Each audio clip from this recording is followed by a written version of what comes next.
Hello friends, candlestick pattern इतने type के हो गए हैं कि इनके नेम याद रखना ही मुश्किल हो गया है। और आपको बताया जाता है कि चार्ट रीडिंग के लिए ये सब पैटर्न याद रखना जरूरी है। बट आपको पैटर्न याद रखने की बजाय उनके पीछे की इंफॉर्मेशन रीड करनी आनी चाहिए। कोई भी पर्टिकुलर कैंडल को देखकर पता लग जाना चाहिए कि मार्केट में क्या सिनेरियो बना था।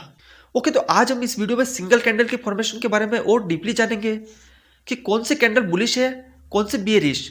आपको कोई नेम रटने की जरूरत नहीं, बस वीडियो में जो बताया है वो सीख लिया तो आपको और कोई प्रॉब्लम नहीं आएगी। तो चलो शुरू करते हैं। मेरे हिसाब से कैंडल के सिर्फ 5 टाइप याद रखने की जरूरत है: super bullish, bullish, super bearish, bearish and neutral. That's all. Okay, अब जैसे कि मैंने बताया कि कैंडल दो चीजों से मिलकर बनी है, बॉडी और शेडो। शेडो को कुछ लोग वीक भी बोलते हैं। बॉडी बायर्स और सेलर्स की स्ट्रेंथ को रिफ्लेक्ट करता है और शेडो रिजेक्शन को। दोस्तों, अगर आपको ये टर्मिनोलॉजी न्यू लग रही है, कैंडल का बिल्कुल बेसिक नहीं पता, तो मैंने आई बटन पर लिंक दे रखा है, आप एक बार वो देख लीजिए, आपके लिए इजी रहेगा।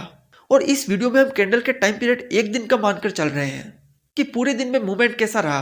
बाकी ये यूनिवर्सल है, आप जिस टाइम फ्रेम पर अप्लाई करते हो, जिस भी स्टॉक पर, कमोडिटी में, या चाहे दुनिया के किसी भी मार्केट में, ये कैंडल सेम इंफॉर्मेशन देगी जो आप इस वीडियो में सीखने वाले हो। तो वीडियो को ध्यान से देखना। अब ये फर्स्ट टाइप की कैंडल है जिसमें नीचे शेडो ही नहीं है। जहां से मार्केट ओपन हुआ उसके नीचे गया ही नहीं। आप देखो, फुल बॉडी बनी हुई है, नो शेडो, ना ऊपर की तरफ है ना नीचे की तरफ। इसमें पूरे टाइम फ्रेम में बायर्स का ही कंट्रोल था। और ये कैंडल ये बताती है कि मार्केट इज वेरी बुलिश। ऐसा नहीं है कि सुपर बुलिश होने के लिए बॉडी का 100% होना जरूरी है। 75% भी अगर बॉडी है और नीचे की तरफ थोड़ी सी शेडो है, दैट्स फाइन। ये शेडो ऊपर की तरफ नहीं होनी चाहिए बहुत ज्यादा। ये सुपर बुलिश कैंडल है। ओके, ये भी सुपर बुलिश है। वाई? बिकॉज मार्केट यहां ओपन हुआ and no doubt initially sellers का कंट्रोल था। उस दिन सभी को लग रहा होगा कि आज मार्केट नेगेटिव है। बट क्या हुआ जब प्राइस इस पर्टिकुलर पॉइंट पर पहुंची, यहां से डिमांड आनी शुरू हुई, सेलर्स बाहर निकलने लगे और इस पॉइंट पर डिमांड एंड सप्लाई इक्वल हो गए। फिर जब डिमांड सप्लाई से भी एक्सेस हुई तो प्राइस बढ़ने लगी और प्राइस काफी ऊपर तक जाकर क्लोज हुई, यहां पर क्लोज हुई। सो हम यह कह सकते हैं कि market was very bullish. That's why ये both are super bullish candle. अब ये कैंडल देखिए फ्रेंड्स, ये कैंडल सुपर बुलिश क्यों नहीं है? मार्केट यहां से ओपन होती है, डाउन जाती है, यहां से अगेन डिमांड आती है और प्राइस को ऊपर ले जाया जाता है और यहां तक प्राइस जाती है। बट यहां से अगेन सेलिंग आती है और प्राइस यहां पर क्लोज होती है। मार्केट ओपन होने के बाद कुछ समय तक यहां भी सेलर्स का कंट्रोल था और मार्केट एंड होने के टाइम पर यहां भी सेलर्स का कंट्रोल था। तो हम ये कह सकते हैं कि ये सुपर बुलिश नहीं है। हाँ, नो डाउट ये बुलिश है, बट ये सुपर बुलिश नहीं है क्योंकि इसके ऊपर ये शेडो है, तो ये बायर्स का रिजेक्शन शो कर रही है। सेम ये कैंडल से यहां भी सेलर्स का कंट्रोल था, बट सेलर्स बहुत ज्यादा हावी थे और मार्केट को बहुत दूर तक लेके गए। यहां पर बायर्स को लगा होगा कि मार्केट अंडर वैल्यूड है, तो बाय करने लगे और प्राइस को यहां तक लेकर गए। तो ये भी सुपर बुलिश कैंडल नहीं है, बिकॉज इसमें भी आप देख सकते हैं कि सेलर्स का तो इनिशियली कंट्रोल था, यहां पर सेलर्स का कंट्रोल था इनिशियली। नो डाउट ये रिजेक्ट किया गया, बायर्स ने रिजेक्ट कर दिया इनको और प्राइस को ओपन के भी ऊपर लेके गए। टेक्निकल वर्ड इसका हैमर है, इसे हैमर बोलते हैं। सेम ये कैंडल है, यहां भी इनिशियली सेलर्स का कंट्रोल था, फिर बायर्स आए, रिजेक्शन हुआ बट यहाँ पर प्राइस ओपन के नियर क्लोज हुई। ऐसे कैंडल में बॉडी बिल्कुल छोटी होती है या होती नहीं है। ये भी एक बुलिश कैंडल है, अच्छी बुलिश कैंडल है। ओके, अब बियरिश कैंडल में प्राइस यहाँ ओपन होती है और इसका क्लोज यहाँ होता है। बियरिश कैंडल में सेम अपोजिट हो जाएगा बुलिश का। ये स्ट्रेंथ शो कर रही है सेलर्स की, और यहाँ से बायर्स को रिजेक्शन मिला और सेलर्स ने प्राइस बहुत दूर जाकर क्लोज की। तो ये एक सुपर बुलिश कैंडल हुई क्योंकि इसमें बायर्स को भी रिजेक्शन मिला और सेलर्स ने कंट्रोल पूरी तरीके से ले लिया। ये कैंडल तो पूरी बियरिश है ही, देखने से ही पता लग रहा है। यहाँ प्राइस ओपन होती है और यहाँ क्लोज होती है। No shadow, no wick, that's called the super bearish candle. बस आपको ऐसे ही देखना है दोस्तों कि कैंडल क्या कह रही है।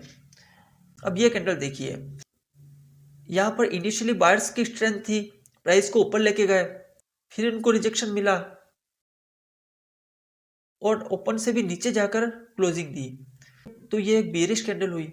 अब आपको बॉडी टू वीक का रेशियो देखना है। अगर इस कैंडल के नीचे भी एक शेडो होती तो ये एक न्यूट्रल हो जाती, बिकॉज यहाँ नीचे सेलर्स को रिजेक्शन मिला और ऊपर बायर्स को रिजेक्शन मिला, कोई कंफ्यूजन नहीं हुआ। इसमें भी प्राइस एक बार ओपन होती है, बहुत दूर तक जाती है, रिजेक्शन मिलता है और नियर टू ओपन क्लोज होती है। तो ये एक बेरिश कैंडल हुई क्योंकि बायर्स भी स्ट्रॉन्ग थे, पहले कुछ देर तक बायर्स भी स्ट्रॉन्ग थे, फिर सेलर्स भी स्ट्रॉन्ग हुए, बट फाइनली डिसीजन क्या हुआ सेलर्स का, कि सेलर्स ने प्राइस को ओपन से नीचे क्लोजिंग दी। इन कैंडल के आगे हमें कंफर्मेशन कैंडल होनी जरूरी होती है, बियरिश कैंडल, फिर जाके एक ट्रेड बहुत अच्छा सेटअप बनता है दोस्तों ये। हाँ दोस्तों, अब ये जो पांचवें टाइप की कैंडल है ये मार्केट में इनडिसीजन बताती है, बिकॉज मार्केट जहां से ओपन होती है ऊपर जाती है,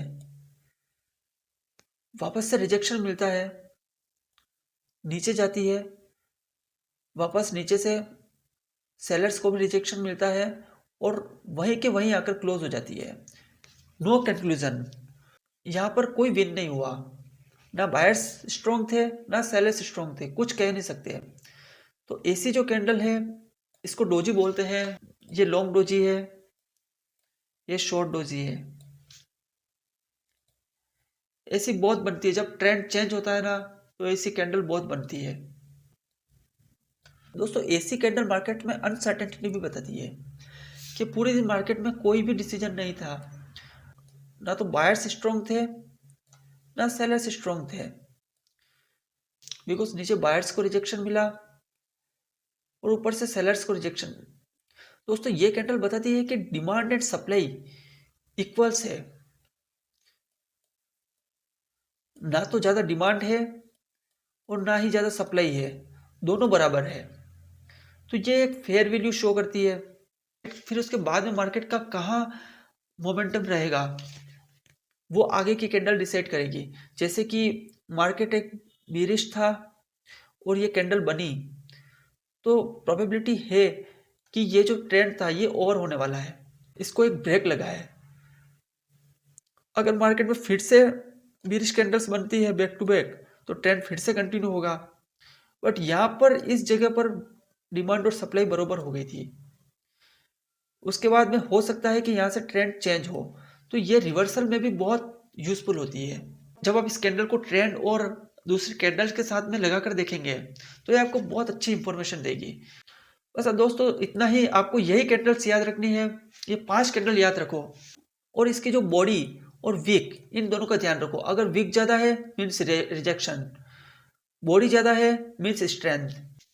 बहुत से ज्यादा पैटर्न याद रखने की जरूरत नहीं, और जो कैंडल के रिलेशन में जो पैटर्न बनते हैं, 2 कैंडल को मिलाकर या 3 कैंडल को मिलाकर जो पैटर्न बनते हैं वो हम नेक्स्ट वीडियो में देखेंगे। उनके नेम याद रखने की कोई जरूरत नहीं, बस आपको इंफॉर्मेशन समझनी है कि कैंडल बैक टू बैक कैसे देखते हैं ओके दोस्तों, तो आज के वीडियो में इतना ही।